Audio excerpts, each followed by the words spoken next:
नमस्कार।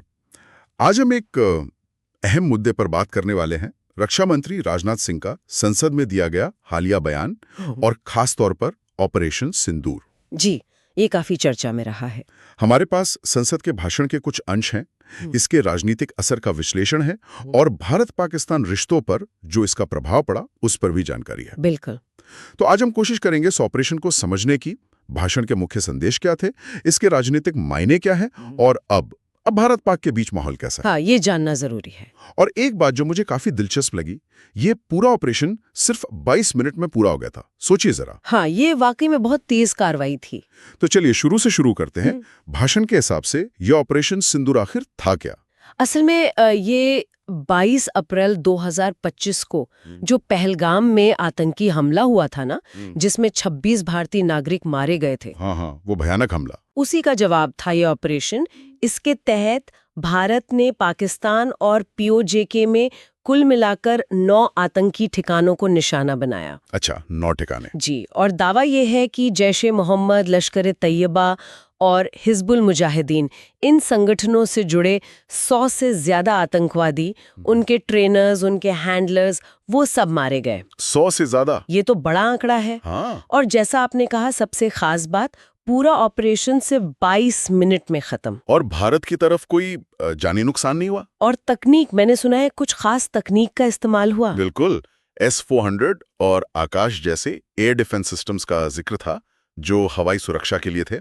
और हमले के लिए स्कैल्प CLP जैसी क्रूज मिसाइलें और hammer HAMM precision guided bombs. अच्छा। तो एक तरह से ये भारत की अपनी स्वदेशी रक्षा क्षमता दिखाने का भी मौका था। लेकिन देखिए, सिर्फ ऑपरेशन की बात नहीं है। मुझे लगता है इसे जिस तरह संसद में पेश किया गया वो भी बहुत मायने रखता है ना? आप बिल्कुल सही कह रहे हैं। ये सिर्फ एक तथ्यात्मक रिपोर्ट नहीं थी, इसमें गहरे सांकेतिक मायने थे। जैसे रक्षा मंत्री ने भाषण की शुरुआत एक कविता से की। ये सिंदूर की रानी शौर्य की कहानी है। और फिर उन्होंने भगवान कृष्ण और सुदर्शन चक्र का भी जिक्र किया। तो इसका मतलब क्या निकाला जाए? मतलब साफ था। ये दिखाने की कोशिश थी कि ये कार्रवाई एक तरह से नैतिक रूप से सही है, धर्म की रक्षा के लिए, अधर्म के नाश के लिए की गई कार्रवाई। अच्छा। और वो जो बात चल रही थी कि शायद अमेरिका या ट्रंप प्रशासन का दबाव था ऑपरेशन रोकने के लिए, उसका क्या हुआ? हाँ, ये बहुत अहम पॉइंट था भाषण का। सिंह ने इस बात को जोर देकर नकारा। उन्होंने साफ कहा कि ऑपरेशन किसी बाहरी दबाव जैसे अमेरिका की वजह से नहीं रुका। तो फिर उनका कहना था कि जब भारत ने आतंकी ठिकानों को तबाह कर दिया तो पाकिस्तान की DGIMO ने खुद संपर्क किया और हमले रोकने का अनुरोध किया। अच्छा, पाकिस्तान ने खुद कहा? जी। तो ये जताने की कोशिश थी कि भारत अपने फैसले खुद लेता है, किसी के दबाव में नहीं आता, जिसे हम कहते हैं ना स्ट्रैटेजिक ऑटोनॉमी। समझ गया। लेकिन संसद में सब कुछ आसानी से तो नहीं मान लिया गया होगा। विपक्ष ने सवाल उठाए होंगे। हाँ, बिल्कुल। सवाल तो उठे। मुख्य सवाल थे कि पहलगाम हमले से पहले इंटेलिजेंस की क्या कोई चूक हुई थी? क्या सच में कोई बाहरी दबाव था ऑपरेशन रोकने के लिए, सरकार चाहे जो कह रही हो? और संघर्ष विराम का फैसला लेने से पहले सभी पार्टियों को भरोसे में क्यों नहीं लिया गया? एक सर्वदलीय बैठक क्यों नहीं हुई? तो इन सवालों पर रक्षा मंत्री का क्या जवाब था? उनका जवाब काफी सीधा और सपाट था। उन्होंने कहा, नतीजों पर ध्यान दीजिए। क्या हमने आतंकी ठिकाने नष्ट किए? हाँ। क्या हमारे सैनिक सुरक्षित लौटे? हाँ। अच्छा। उनका कहना था कि ऑपरेशन के तरीकों पर सवाल मत उठाइए, बल्कि सैनिकों की बहादुरी का सम्मान कीजिए। तो अगर हम इसे थोड़ा और बड़े नजरिए से देखें, इस पूरे भाषण का राजनीतिक वजन कितना था? राजनीतिक तौर पर तो ये बहुत मजबूत संदेश था। इसने सरकार को राष्ट्रीय सुरक्षा के मुद्दे पर बेहद निर्णायक और मजबूत दिखाया।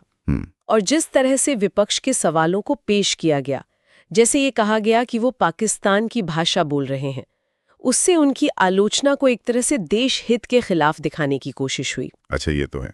हाँ, और देशभक्ति के प्रतीकों का इस्तेमाल करके एक राष्ट्रीय एकता का माहौल बनाने और किसी भी तरह की असहमति को हाशिए पर डालने का प्रयास भी साफ दिखा। और जाहिर है, इन कार्रवाइयों को जम्मू कश्मीर पर सरकार के कड़े रुख के साथ जोड़कर भी देखा गया। तो फिर भारत और पाकिस्तान के रिश्तों पर इसका क्या असर पड़ा? स्थिति तो काफी गंभीर हो गई होगी। बहुत ज्यादा। राजनयिक संबंध लगभग निचले स्तर पर आ गए। जैसे? दोनों देशों ने एक दूसरे के राजनयिकों को निकाल दिया। भारत ने सिंधु जल संधि को निलंबित करने जैसा बड़ा कदम उठाया। अरे बाप रे, सिंधु जल संधि, वो तो बहुत पुरानी और अहम है। जी हाँ। फिर अटारी वाघा बॉर्डर बंद कर दिया गया, व्यापार रुक गया, पाकिस्तान ने अपना एयर स्पेस भी बंद कर दिया था भारत के लिए। पर फिर 4 दिन बाद संघर्ष विराम भी तो हो गया था। हाँ, वो डीजीएमओ लेवल की बातचीत के बाद हुआ, लेकिन जो कड़वाहट आ गई थी वो बनी रही।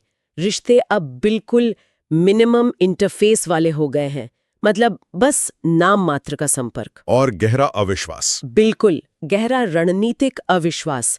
भारत का रुख अब साफ है, तेज और दंडात्मक कार्रवाई।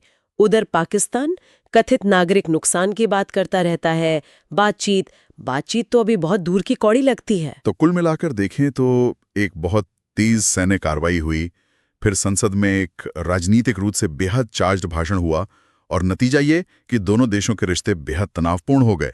सब कुछ बहुत तेजी से हुआ। हाँ, और ये पूरा प्रकरण भारत की सुरक्षा नीति में एक बदलाव की तरफ भी इशारा करता है। पहले जो एक स्ट्रेटेजिक रिस्ट्रेंट यानी रणनीतिक संयम की नीति थी, अब उससे हटकर ज्यादा मुखर, ज्यादा तेज जवाबी कार्रवाई की तरफ झुकाव साफ दिख रहा है। बिल्कुल। तो जाते जाते एक सवाल श्रोताओं के लिए छोड़ जाते हैं। देखिए, ऑपरेशन को तो एक सटीक आतंकी विरोधी हमला बताया गया और इसके राजनीतिक नतीजे भी साफ हैं। लेकिन इस तरह की खुली सैन्य कार्रवाइयों के सिर्फ भारत पाकिस्तान के मौजूदा तनाव से आगे बढ़कर पूरे क्षेत्र की स्थिरता पर क्या ऐसे अनप्रेडिक्टेड लंबे समय तक चलने वाले असर हो सकते हैं जिनके बारे में अभी सोचा नहीं जा रहा? ये एक विचारणीय प्रश्न है। ये सोचने वाली बात है।